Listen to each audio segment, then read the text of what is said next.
Let the day perish in which I was born, and the night that said, a man-child is conceived.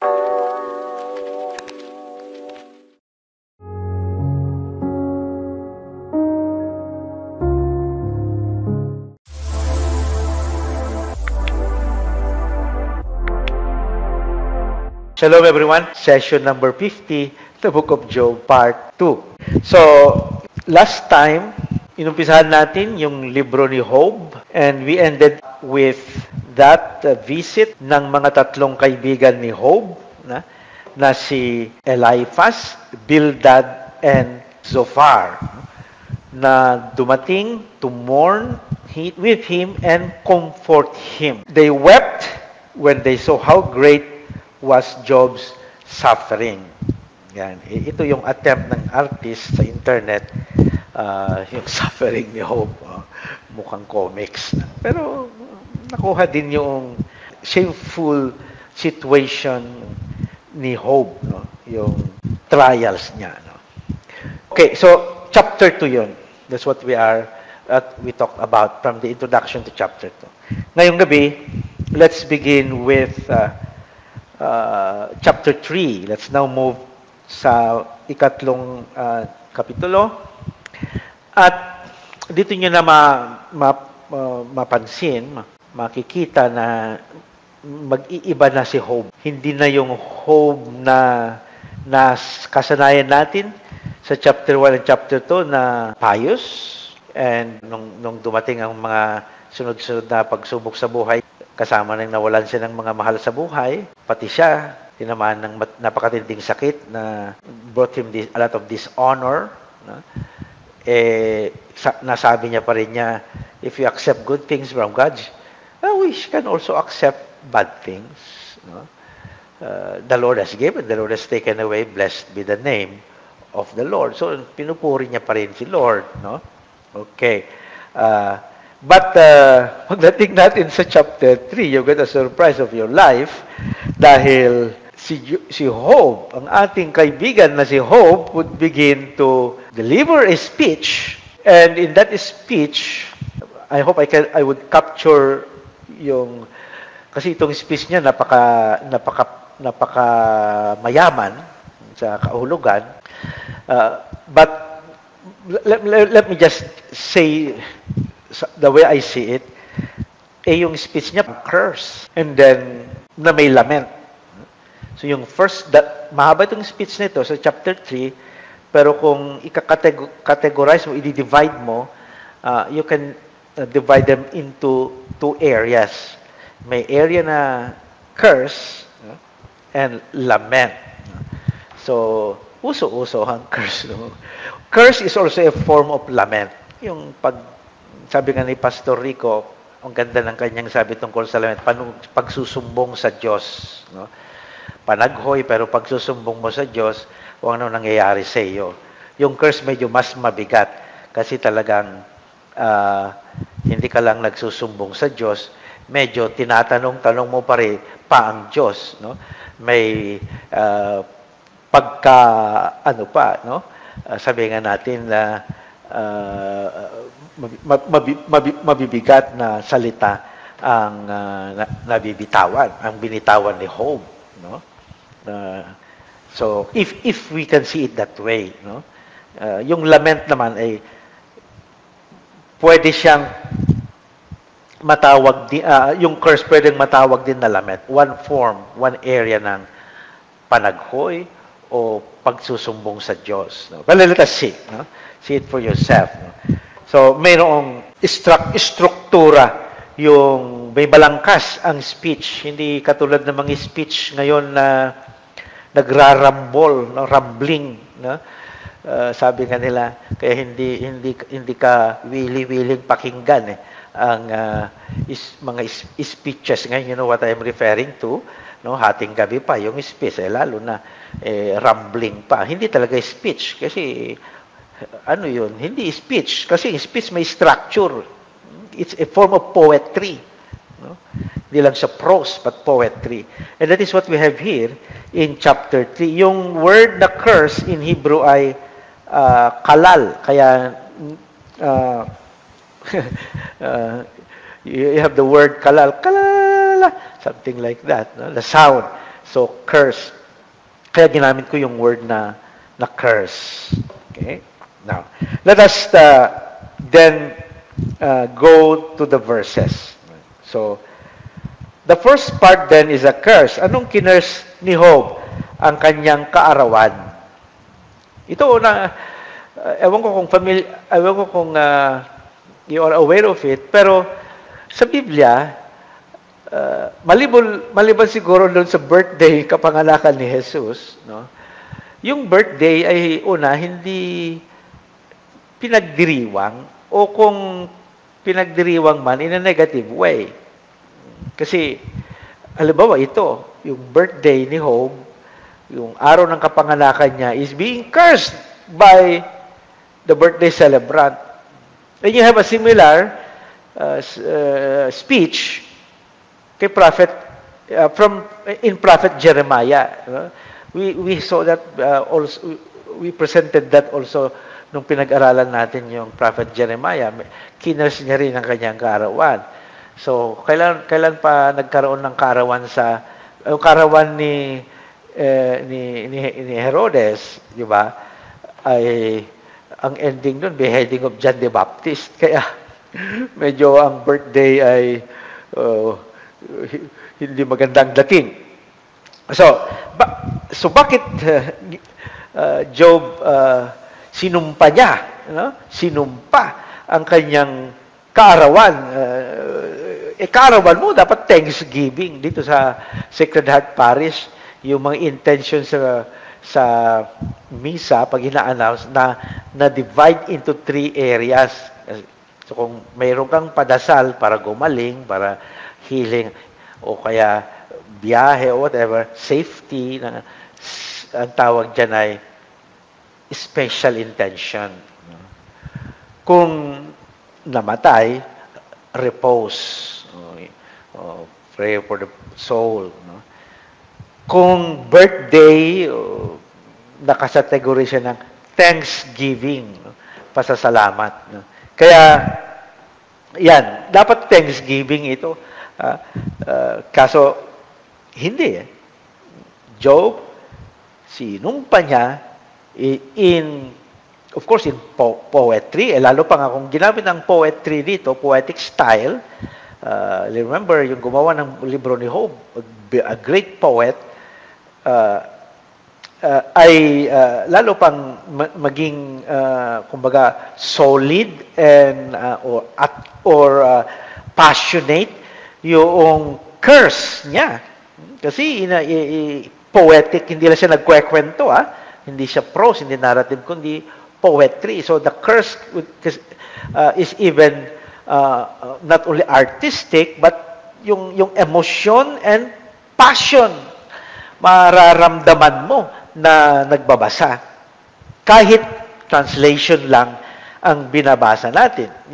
So yung feeling mo siguro medyo hindi complete dahil you are not reading the original language in Hebrew na ginamit, poetry, ng poet, but translation, but still, ma-feel mo pa rin. Halimbawa, chapter 3, verse 3. Let the day perish in which I was born. How can that be? How can a day be dissolved? Perish the day. Nung araw ng aking kapanganakan. And the night that said, tingnan nyo, yung night, yung darkness, yung nagsasalita. A man-child is conceived. So, personification of the night. Kasi nga, karamihan, sabihin na lang natin na pinapanganak ay sa gabi, ipinapanganak. Siguro nung unang panahon, kasi hindi pa nakokontrol kung kailan ka maipanganak. Tingnan nyo na lang kung anong oras kayo ba pinanganak, kung maalaala pa lang yung mga magulang o buhay pa sila. No?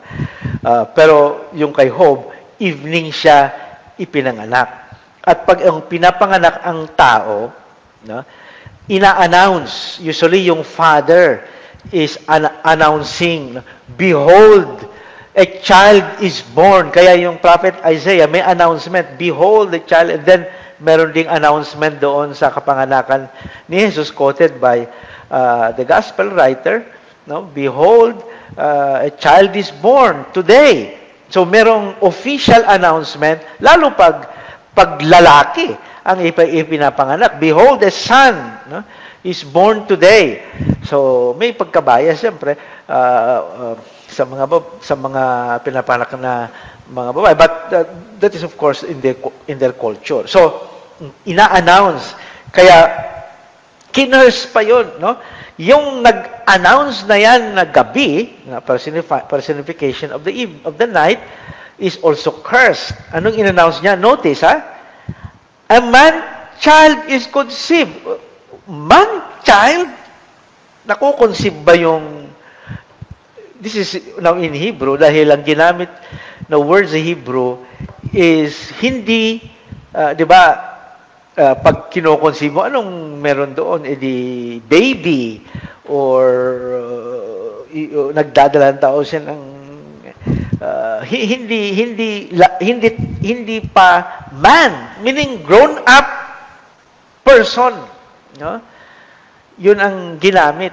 When a grown up person is conceived, so makikita mo yung what is this irony na ginamit ni Job? Kasi katulad tayo, may tawag ka sa sanggol, no?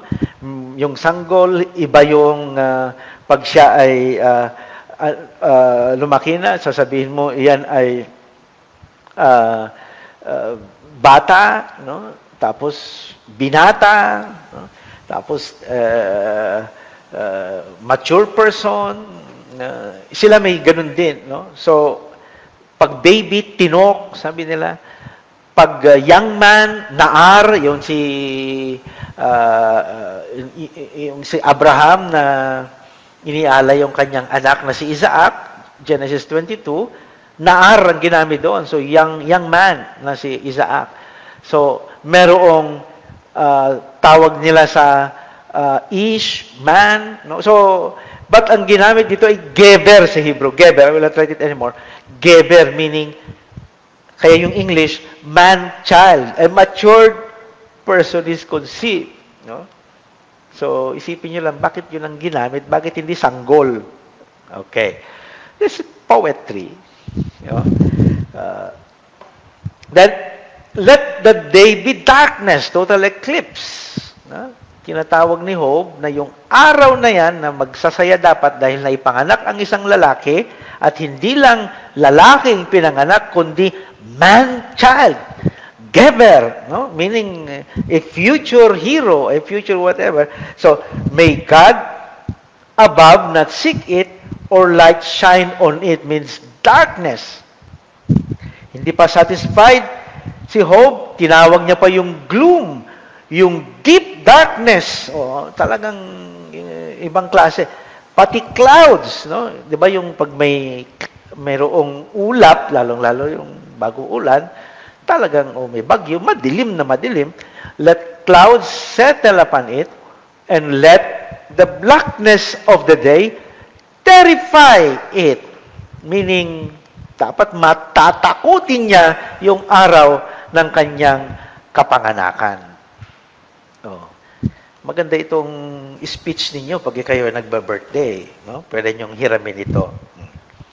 And then, verse 6, sabi niya, that night, yung night na nag-announce na ipanganak ang man-child na si Job, let thick darkness seize it. Notice the personification of all this darkness. Lalamunin siya ng kadiliman. No? And let it not rejoice among the days of the year, or not count in the number of the months, meaning tanggalin siya sa kalendaryo. Dapat yung araw na yan na aking kapanganakan, cross out. No? Let it be removed from the number of the months, meaning that's the way they use the calendar. No? Remember, Babylonian calendar. Oh, di ba, yung nagka-countdown pa nga tayo pag birthday tayo, malapit ng birthday ko, ganyan-ganyan. So, 25 days na lang. So, itong si Job, baliktad, no?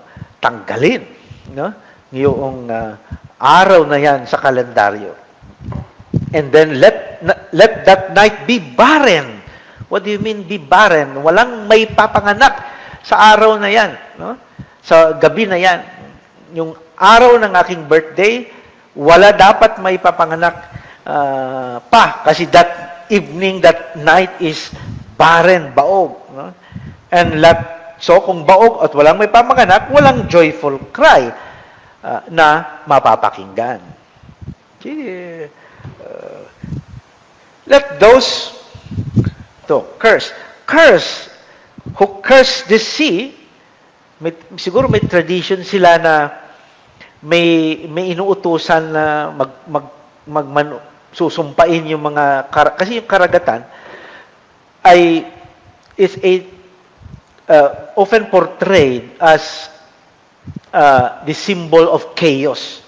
Ang dagat sa atin, pag dagat beach agad ang iisipin, no?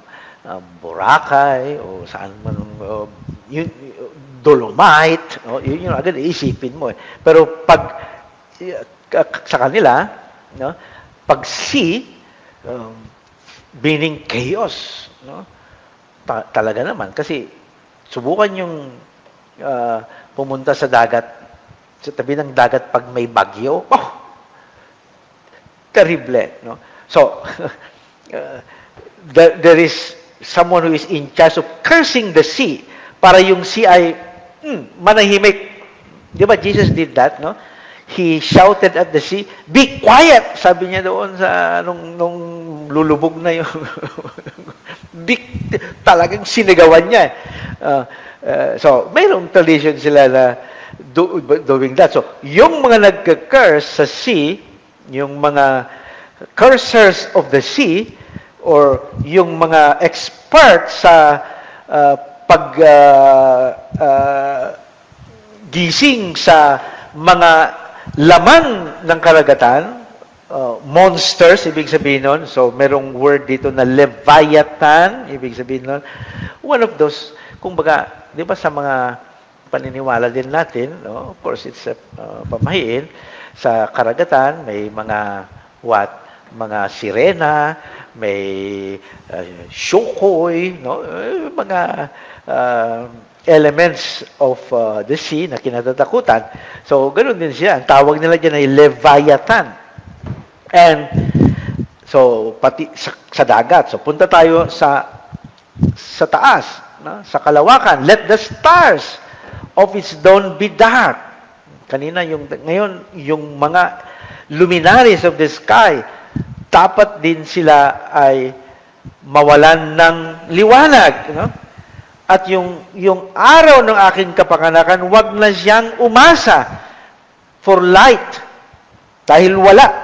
Nothing. No? At may it not see even kahit yung eyelids lang of the morning, kahit kaunti lang na liwanag, di ba sa nag-aagaw dilim at liwanag, ang sarap yung pakiramdam niyan eh. Pag nagbibiyahe kayo, nag-aagaw yung dilim at liwanag dahil mag-uumaga na. Di ba? Ang ganda ng feeling mo yan. I like to travel pag mga ganyan eh. Yung wala pang traffic, and then unti-unting inaagaw ng liwanag yung kadiliman of that evening, no? Kasi magmo-morning na. Ang tawag niya ay eyelids, no? Of the morning.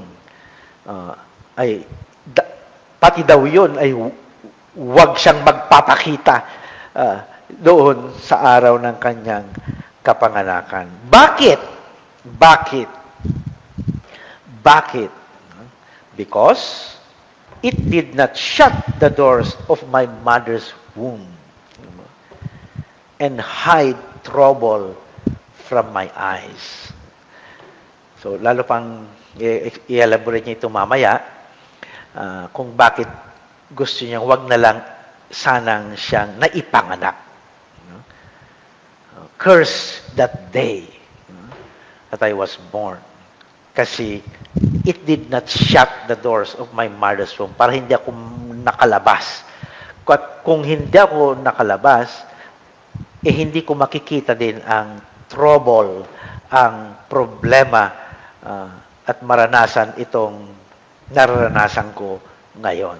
So, si Job parang gusto niyang bumalik sa prenatal stage. No? Yung stage ng isang tao bago ipinanganak. Meron bang ganon? No? Of course, that's the way they understood it. But somehow, I think sa Asia, parang ganyan. Kasi minsan may nakausap ako na Buddhist. Ang sabi ko, sa inyo, pag namatay ang isang tao, saan siya pupunta? Ang sagot niya, babalik siya sa prenatal stage. Prenatal. Yung estado niya bago pinanganak. Ano bang estado mo bago pinanganak? Di, nasa kawalan ka. Anyway, that's what Job was hoping for, you know, and lamenting. So let's now go to the lament part. No? Pinamagatan ko itong why, Delilah. Hindi ata, my pala yan. So, why? Kasi series of whys ito. Matanong niyo si Pastor Rico, may napakagandang libro siya about laments. No? Nandiyan naman yan, i-message nyo lang siya how to avail of those books. No? Kasi yun ang kanyang area or expertise about laments in the Bible.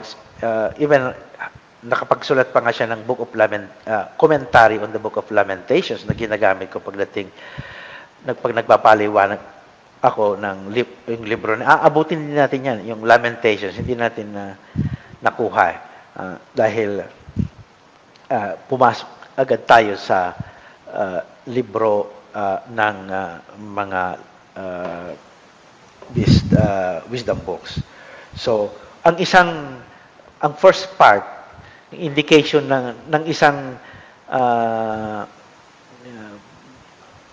stanza o isang speech o isang unit na ito ay matatawag mong lament o nananaghoy o nagsusumbong sa Diyos dahil nagsisimula siya sa lama in Hebrew, lama, why, meaning he is addressing the why to God. Yun ang kinakausap niya. So, di ba you remember, naglament din ginamit niya rin yung lament, yung Psalm 22, si Lord, nung yung 7 last words, if you remember. In Aramaic pa nga, which is very close to the Hebrew, yung sabi niya, lama,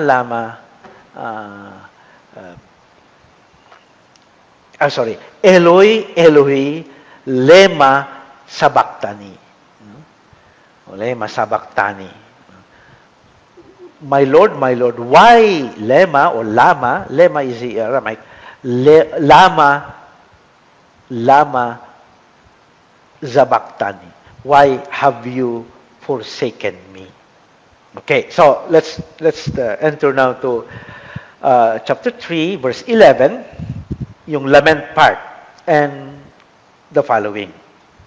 So, why did I not die at birth? Ayun na nga. Come forth from the womb and expire. Sana kahit nung lumabas na ako, immediately, namatay na rin sana ako. Nag-expire na rin sana. Ba't pa ako lumabas sa sinapupunan ng aking ina? So, those are not just it's poetry, but you see already the emotions and the passions. And if you theologically think na ang author of life ay si God, in fact, sabi doon sa the Old Testament, ang tawag nila sa firstborn son, yung unang anak na lalabas sa sinapupunan ng nanay, he is the one who opens the womb. And who opens the womb? Not the midwife, but God. He is in charge of opening the womb. of the mother, especially yung firstborn. Mean to say, he is the author of life. So kung si Job, kine-question niya o itong paglabas niya bilang tao, ultimately you can say, he is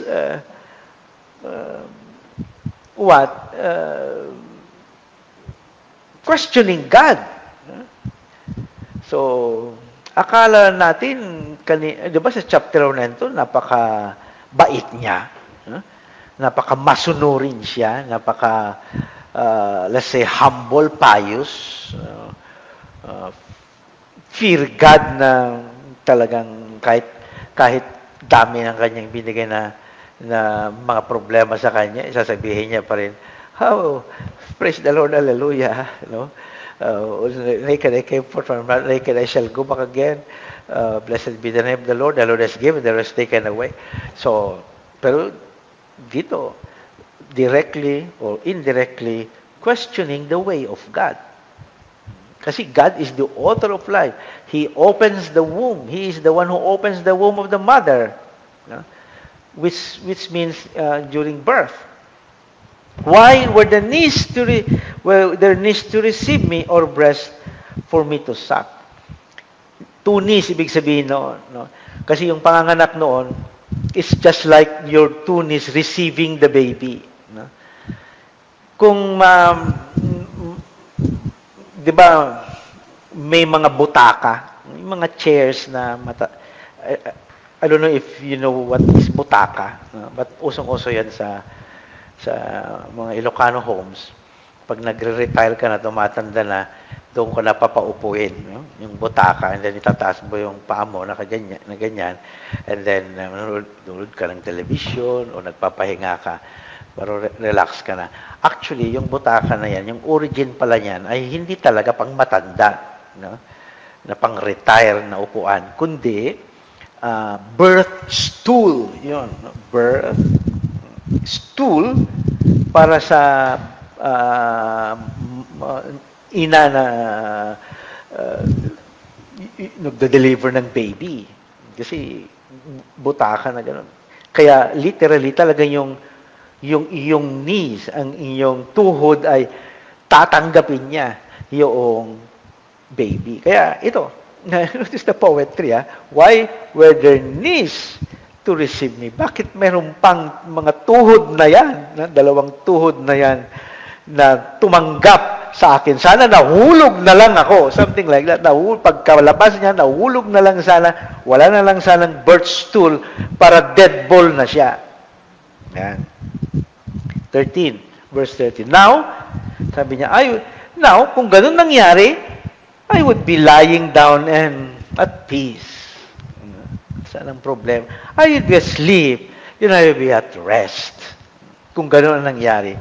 Kasama ko pa yung mga nauna ng mga hari, mga counselors, yung mga nagtayo ng mga palasyo na yan, noong unang panahon, siguro they have somehow not a clear understanding of life. After that maybe they have an idea that when you die, you commune with those who have already died. Kasi nandun sila sa Sheol. They have a place for the dead called Sheol. So, then, verse 16, ito na naman, why? Yan, diba? Lament. Why was I not buried like a stillborn child? Alam natin yung stillborn. Like an infant that never sees light. So, yung wish ni Job na sana hindi na lang siya naipanganak, o kung naipanganak siya, sana stillborn child siya, sana wala na lang mga tuhod na nag-receive sa kanya para wala na siya. Verse 17, there the wicked cease from troubling, and there the weary are at rest. So, yun yung prenatal state niya na tahimik ang kung matatawag mong buhay yon. There, the prisoner at ease did not hear the voice of the taskmaster. Wala silang mapapakinggan na tyrant no?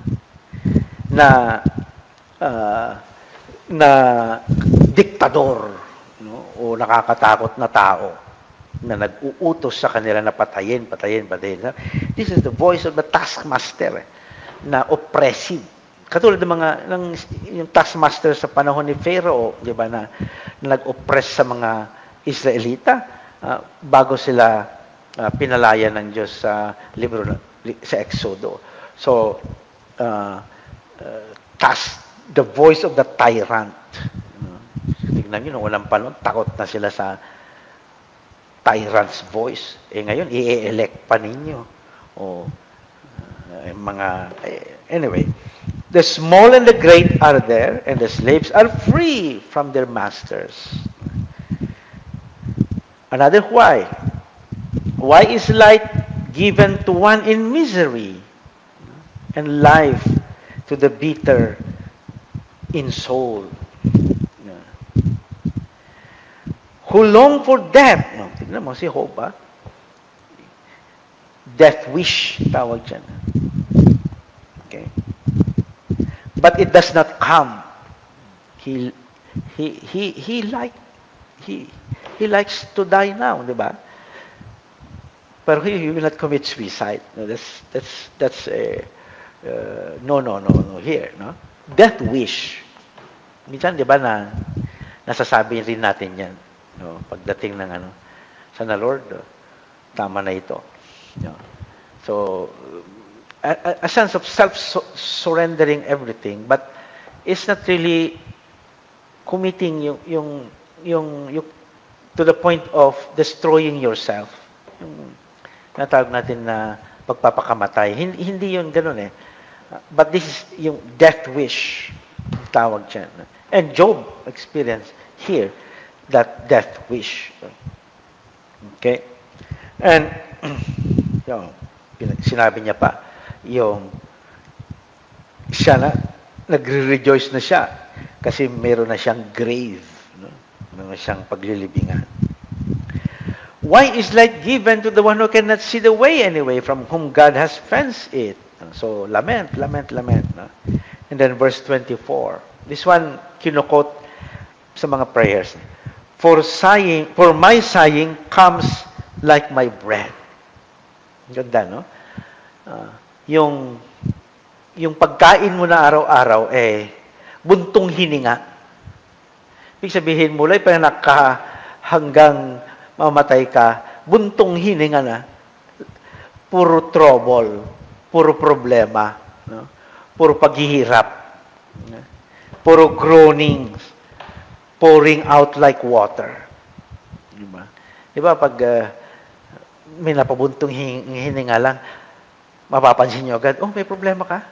Bakit nagbubuntong hininga ka? No? Sighing. No? Isang buntong hininga lang. Hindi, ano lang ako. Pero naa-alarm na tayo. Yung pa kaya itong si Job, no? Na pagkain niya, no? Daily bread, no? Pagkain niya ay buntong hininga. Okay. Truly, the thing I fear comes upon me. Yan. Yung trials na binigay sa kanya. I am not at ease, nor I am quiet. I have no rest. Tingnan nyo ang dami, no? I am not at ease. Pare-pareho yan eh. Parallelism. I am not at ease. I am not quiet. I have no rest. Trouble comes. Ayun na nga. Sighing, my sighing comes like my breath. So, bakit ka nga mabubuhay sa mundo na ito? Kung ganun lang din pala ang buhay mo. So, mabuti pa ay hindi ka na naipanganak. If we summarize yung beautiful, sabi ko na nga, yung passionate poetry ni Job na ito. Okay, so that's chapter 3. Okay, chapter 3. Mabigat, no? Now, chapter 3 pa lang magna 9 o'clock na. Now, how is it being seen by scholars and experts, this this part? Well, may nagsuggest na yung speech na yan ni Hope, chapter 3, ay parang may pagka-metaphysical. Is more, hindi lang siya personal na angst, na pagbubuntong hininga, no? Pananaghoy o pagsusumbong sa Diyos o panunumpa. Hindi lang yan, but it's more metaphysical. It's beyond what is experienced, but it's more like Job wanting to outdo, no? Babaliktarin niya yung paglalalang ng Diyos. Yun ang yung isang komentaryo, mabigat yun, no? Biro mo, lalabanan mo yung Diyos sa kanyang ginawa, no? Sa paglalalang. Kaya ang tawag nila dyan ay, yung chapter 3 na ito ay reversal of creation. Yung i-undo mo yung gusto mong i-undo, no? Gusto mong baliktarin, no? Yung creation of God. Yan ang isang suggestion ng isang scholar. Marami namang sumunod sa suggestion na yun kasi oo nga, no? Kasi ganito, halimbawa, sabi ni Hope, no? Let the day perish. Yung kanyang sumpa, di ba? Yan daw ay kabaliktaran yung sinabi ng Diyos, let there be light. Di ba yung sa first day of creation? Let there be light. Anong sabi ni Hope doon sa, let there be darkness. O di, gusto ni Hope na baliktarin yung paglalala, no? To undo, no? Yung creation. O yung verse 4, sabi ni Hope, let not God above seek it. Yung Diyos na nasa taas, huwag niyang hahanapin yung liwanag. No? So, sabi naman ng mga, katulad yan yung sinabi doon sa creation, the waters above the firmament. Yun. Tapos sabi na, let gloom and deep darkness claim it, sabi ni Hope. So, he is trying to undo daw yung sinabi doon sa creation na darkness was upon the face of the deep. Tapos, mawawala yon dahil darating ang liwanag. Ito naman si Hope, may liwanag, lalamunin dapat ng gabi, ng kadiliman. Di, baliktad. No? Okay. So that's one way of seeing that poetry. Another way of looking at it, sabi nila, ay yung death wish. Nabanggit ko na ito. Death wish. Normal ito sa mga story sa Biblia, and it's a form of lament, actually. No? Form of pagsusumbong din sa Diyos sa nangyayari sa buhay mo. Tayo mga Pinoy, pag inisip mo pa lang yan, magunos dili ka, sasabihin mo. Kasi immediately isipin mo, masama yon. I have seen sa aking isip, no, na gusto kong matapos na ito, ang buhay ko dito sa mundo. No? Pero, you don't realize, psychologically, it's one of way of releasing your, what is inside you. May babahagi mo sa iyong, halimbawa, may i-share mo sa iyong kaibigan, o sa iyong makikinig siya, o sa confession, o sa people who would like to listen to your problems, no? Sa Biblia, may pagkaano yun it's okay, something like what Job is doing here, unless really later on, the friends of Job will see it as a negative thing. No. Okay. Sino ba ang nag-death wish sa Biblia? Well, you remember, Jonah. Jonah wanted also to tapusin na lahat, di ba? Noong nandun siya sa, yung namatay yung tanim na God has given him para masilungan niya. No? So siya, gusto niya na rin. Ano? In fact, gusto itapon na rin din siya doon sa dagat. So may death wish. No? Yung Book of Tobit, no? We will also study that in the future. May part dyan na dahil itong si Sarah, no? Hindi yung taga Davao, no? Yung sa Sarah, mabait yun na Sarah dito sa Biblia, ay nakapitong attempt na siya na ikakasal. Ha?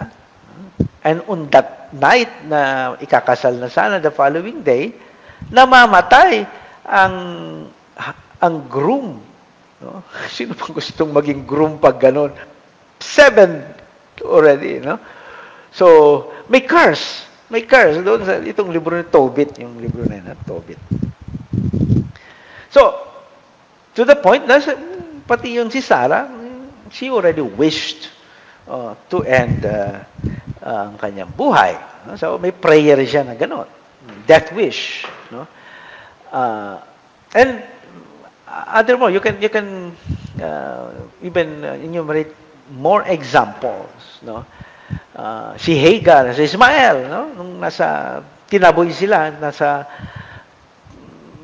middle of the desert na sila, walang tubig, walang ano. And the child was dying, and even Hagar, wanted everything to end. No? So, death wish. Yeah. So, yung death wish, meron siyang pattern. Sabihin natin, pattern para masabi na death wish. Una, may emotion na malakas, no? Preceding the death wish.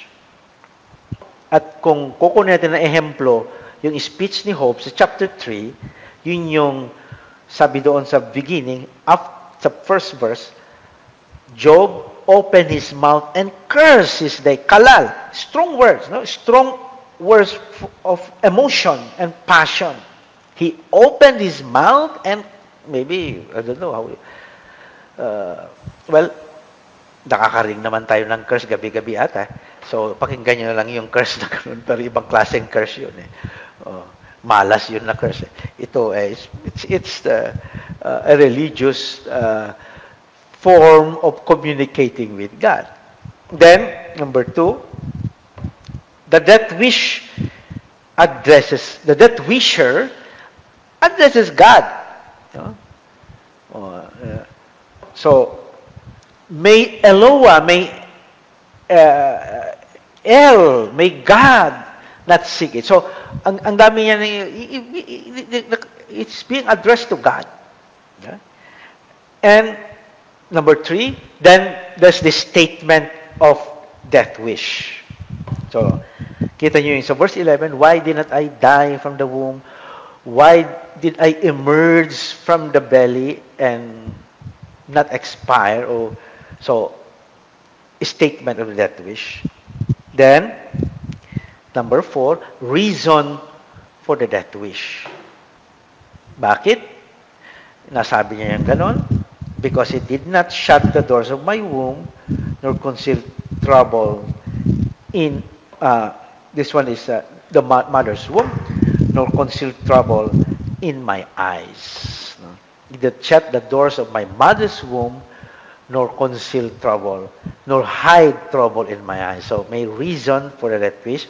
And after that, the death wish is thwarted.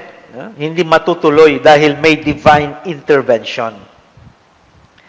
Yung mga sinabi kong ehemplo, may divine intervention doon. Kaya hindi natuloy yung kanilang binabalak, na sa isip nila. No? So, like Hagar, di ba? May dumating na divine intervention sa desert. And